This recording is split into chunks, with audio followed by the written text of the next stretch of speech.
2025 भर्तियों का वर्ष। आज ही सुनिश्चित करें अपना सिलेक्शन और डाउनलोड करें तैयारी कर लो ऐप। नमस्कार, एजुकेशन नगरी में आपका स्वागत है और मैं हूं आपके साथ विनीत। एसआई भर्ती 2021 हाईकोर्ट की सिंगल बेंच ने रद्द कर दिया है, लेकिन अब दूसरी तरफ जो पीड़ित परिवार हैं, जो अभ्यर्थी थे, जो सेलेक्ट हो चुके थे, जिनकी नौकरी लग चुकी थी, उन परिवारों के आंसू नहीं थम रहे हैं। एक तरफ अपराध है और एक तरफ न्याय की गुहार है।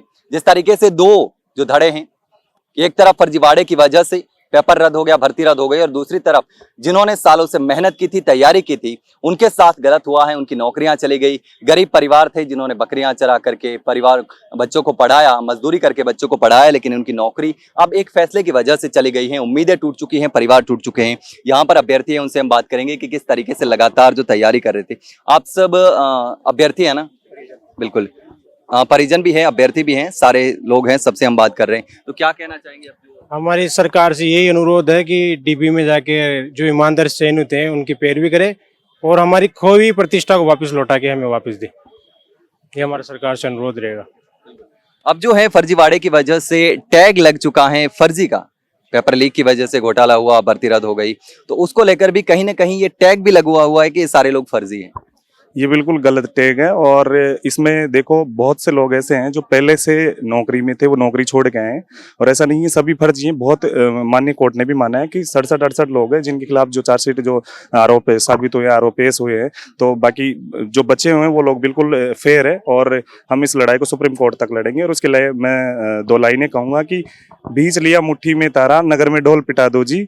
बीच लिया मुट्ठी में हमने हमारे तारे, नगर में ढोल पिटा दो जी। अंधेरे अनंत नहीं, गिर जाना हमारा अंत नहीं, गिर जाना हमारा अंत नहीं। हम अंत तक लड़ेंगे, सुप्रीम कोर्ट तक, और हमारी जीत निश्चित होगी। हम ये कहना चाहते हैं सभी से कि हमारी जीत निश्चित होगी और हम हमारे संघर्ष को लेके रहेंगे। हमारे 2 स्टार कोई नहीं छीन सकता।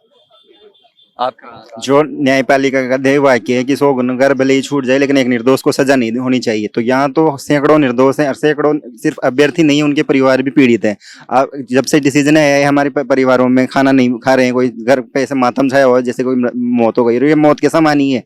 किसी योग्य अभ्यर्थी को जो जिसने सालों से मेहनत की हो, बड़ी मुश्किल से घर वालों ने मेहनत मजदूरी करके उन्हें इस काबिल बनाया हो कि वो नौकरी लगे, और आज उनका नौकरी सिर्फ किसी चंद गुनहगारों के खातिर अगर उनको भी उसमें शामिल कर दिया जाता है और जिंदगी भर फर्जी का टैग दिया जाता है, उनकी मान प्रतिष्ठा समय उन सबका हिसाब कौन देगा? तो हम ये चाहते हैं कि जो योग्य और ईमानदारी से जो चयनित हुए हैं उनको फुल पोस्टिंग देनी चाहिए, उनकी भर्ती यथावत रहनी चाहिए, और जो गुनहगार हैं उन्हें इन्वेस्टिगेशन के आधार पर सेग्रीगेशन करना चाहिए और उन्हें सजा दी जानी चाहिए कड़ी से कड़ी।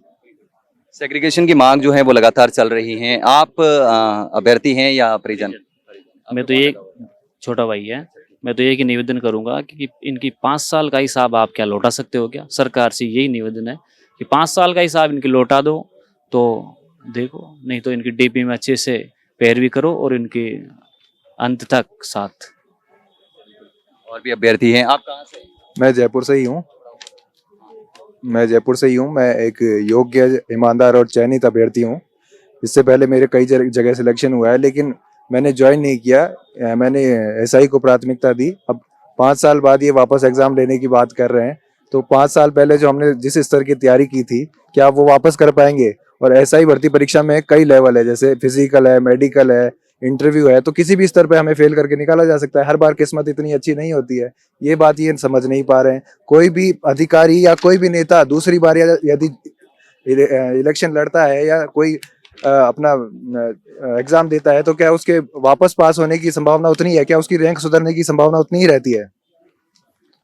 तो हमारी मांग है कि हमारे साथ न्याय हो, न्यायपालिका और सरकार इस और ईमानदार अभ्यर्थियों की ओर भी ध्यान दे, हमारा पक्ष भी सुने। इनका यही कहना है कि हमारा दर्द, हमारा पक्ष भी सुना जाना चाहिए। आप क्या कहना चाहेंगे?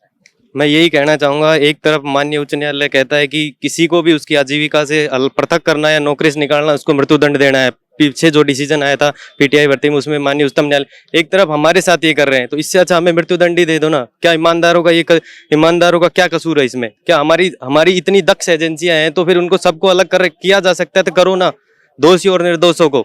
जब दोषी और निर्दोष अलग हो सकते हैं तो निर्दोषों को ये सजा क्यों? इससे अच्छा तो मृत्युदंड दे दो। मैं तो एक ही गुहार करता हूँ कि या तो हमें नौकरी दो या हमें मृत्युदंड दो।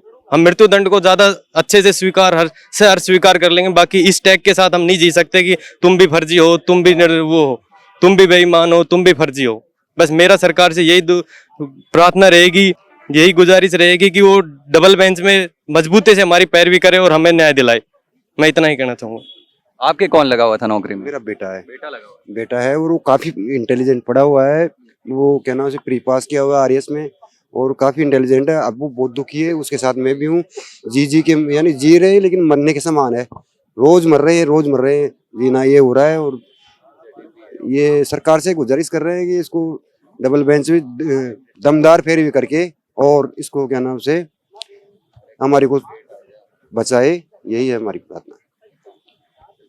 तो आप देख सकते हैं कि किस तरीके से यहाँ पर जो तमाम अभ्यर्थी हैं वो यहाँ पर न्याय की गुहार लगा रहे हैं। जिस तरीके से उनका यही कहना है कि हमने तो पेपर लीक नहीं किया, हमने तो पेपर नहीं खरीदा था, हमने तो फर्जीवाड़ा नहीं किया था, लेकिन इसके बावजूद भी हम जो सजा है वो भुगत रहे हैं। इनका यही कहना है कि ये तो मौत के बराबर है, हमारे सपने टूट गए, परिवार टूट गए, सब कुछ जो सालों से मेहनत करके हासिल किया था, जो रैंक अभी आई थी वो वापस नहीं आ सकती। तो यही उनका कहना है, यही उनका दर्द है कि सरकार हमारी आवाज को सुने और हमारे लिए कोशिश करे, डबल बेंच में अपील करे, उसके बाद अगर जरूरत पड़े तो सुप्रीम कोर्ट में भी जाए। लेकिन ये जो परिवार हैं उन परिवारों का नुकसान नहीं होना चाहिए, यही उनका कहना है। लेकिन देखना होगा कि आगे सरकार जो है वो क्या कदम उठाती है और क्या कुछ होता है इस मामले में। फिलहाल के लिए इतना ही, जल्द मिलते हैं एक नई जानकारी के साथ, तब तक के लिए नमस्कार।